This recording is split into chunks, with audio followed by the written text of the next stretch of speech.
Hello. My name is Grace Robertson, and I will be talking a little bit about the Italian unification today. But first, may I just share with you a collection of images and sounds I picked up in Torino, traveling to the city in celebration of this occasion, the 150 years Italy has been unified. I hope you enjoy this short video I compiled just for you. Please turn your attention.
I hope you enjoyed that. And now for my specific project. I will be doing a comparative analysis of Leonardo da Stilla and unification leaders of Italians' unification. Analyzing in depth what qualities they share in common and what qualities they simply do not share. And deciding whether those similarities or differences would add to the success of the unification or would take away, hypothetically, of course. So let's begin with, this time, a slideshow presentation. Turn your attention.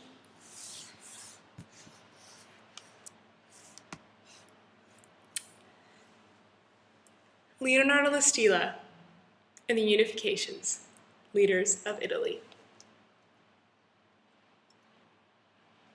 Meet Leonardo da Stilla. As I was thinking about what to do for this project, I thought, who better than this man himself who has taught us so much of Italy and what we have come to know about Italy's unification. I thought it was just appropriate to, in context, analyze the information he has given us, as well with the man and this source which it has come from. Let us begin with ideas of unification. The ideas of unification began with the Carbonari, who believed in free and independent states governed by the constitutional monarchies. And when they heard of the popular revolution in Spain, they decided to have one for themselves in 1821, the Revolution of Piedmont. This marks the beginning of the Risorgimento. These revolutions were fueled by the ideology of nationalism. The social definition is the alliance of the people, but Stanford's Encyclopedia of Philosophy refers to nationalism as the attitude that the members of a nation have when they care about their national identity, as well as the actions that the members of a nation take when seeking to achieve self-determination. This marks our first comparison of Leonardo da Stilla. I asked Leonardo da Stilla in an in-depth interview this morning whether he considered himself a nationalist. The answer was yes. Although nationalism can have a negative connotation, believing in pride in one's country he is a big fan of.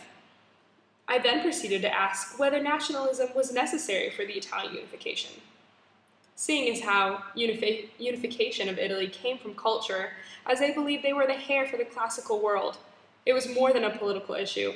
It was an ideal that was kept alive throughout the centuries by intellectuals, such as Dante, through language unification in the Divine Comedy.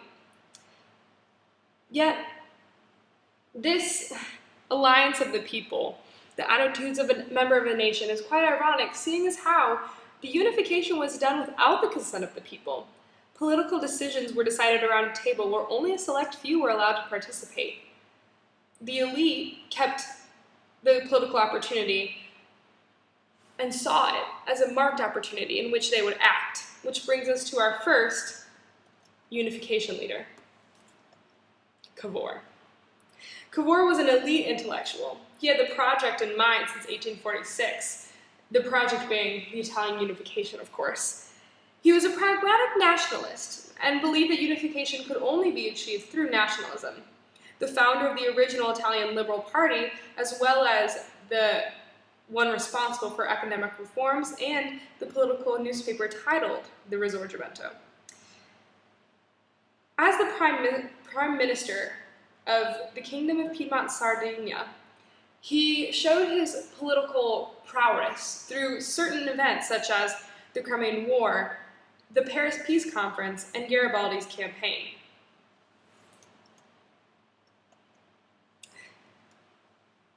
This is the one which Leonardo identifies himself the most, although because he's not Italian, he refers to Balbo instead.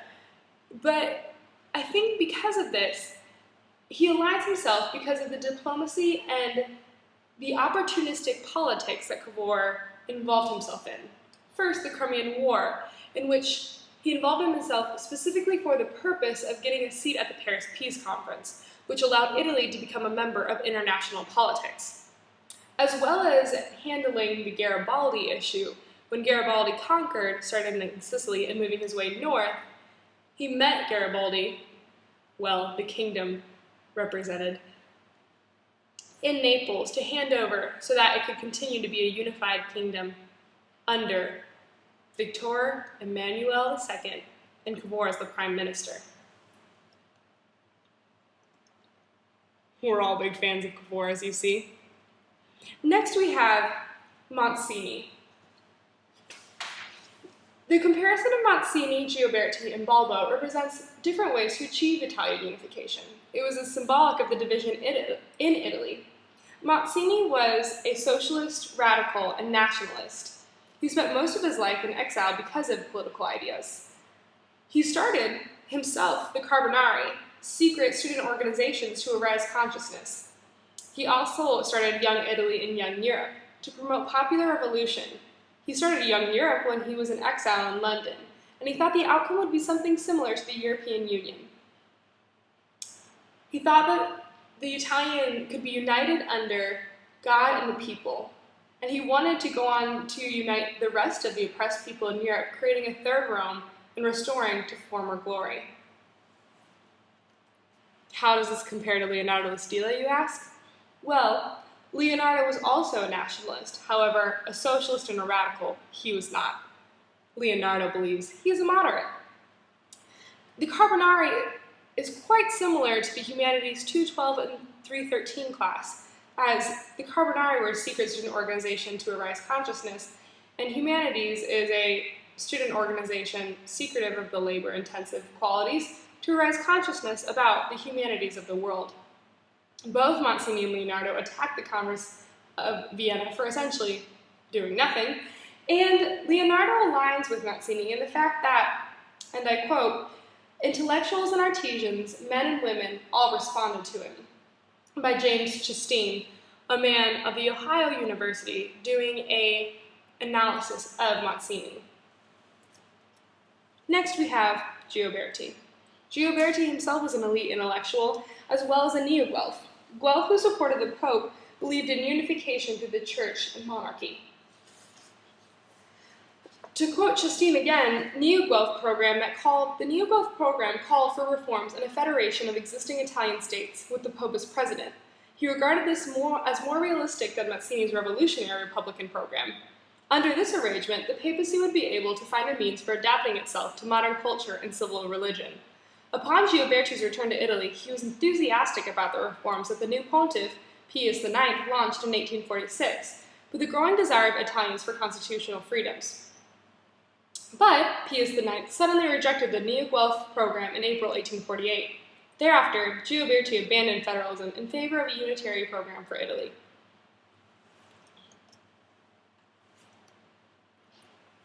What does Leonardo think about this Gioberti business, you ask? Well, when asked whether Leonardo thought that unification could be achieved through religion and politics, the combination of the two, he said that the analysis of history says that it did not. In fact, Garibaldi, who unified most of Italy, was against the church. And that the church today, even though the capital and the Vatican are in the same city, are very separate states. And finally, we come to Balbo, the unification leader with which Leonardo identifies the most. Like Leonardo, Balbo was a moderate. He was liberal but cautious constitutionalist and very much anti-revolutionary.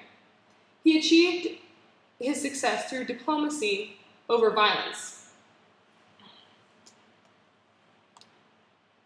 With Leonardo Stila also considers himself a moderate, and he identifies with Balbo the most, as he would Cavour, but Balbo's Italian. When asked whether politics using diplomacy were more effective than politics using violence, Leonardo would have to say yes, because when given the track record, Cavour achieved much success through the Crimean War, the Paris Peace Conference, and his dealings with Garibaldi. And finally, Garibaldi, the man himself. He was a great admirer of Mazzini, very radical, and he joined the Carbonari in his 20s. He was called the hero of the two worlds for his military exploits in both Europe and South America. He started in Sicily and worked his way up, conquering all of Europe with only 1,000 soldiers, which he called the Red Shirts. Finally, he got to Naples, where he was stopped by the kingdom and asked to hand over what he had accomplished over to Victor Emmanuel II. Garibaldi did this and helped very much the unification of Italy. When compared to Leonardo, some say that in some ways they're just not alike at all. You see, Garibaldi was quite radical, as Leonardo is quite moderate. And when given the military analysis of Leonardo, he doesn't seem to show a lot of military prowess as demonstrated in the game Ninja at Turin. Finally, the Italian unification ended in 1861 with the proclamation of the United Italy by Victor Emmanuel. The capital moved from Turin to Florence in 1865, and finally from Florence to Rome in 1870. The problems since unification include nationhood, economy, and transformismo, but since then, Italy has remained unified. Through all of this, and through the comparative analysis, we see that, in some ways, Leonardo shares many qualities with the unification leaders, as far as politics and an elite intellectual analysis of history and using it for its benefit. However, in others, we see that not quite. Alas, Leonardo is not responsible for unifying Italy. He is just responsible for teaching us, but a great job he does at that. So tanti auguri, Italia.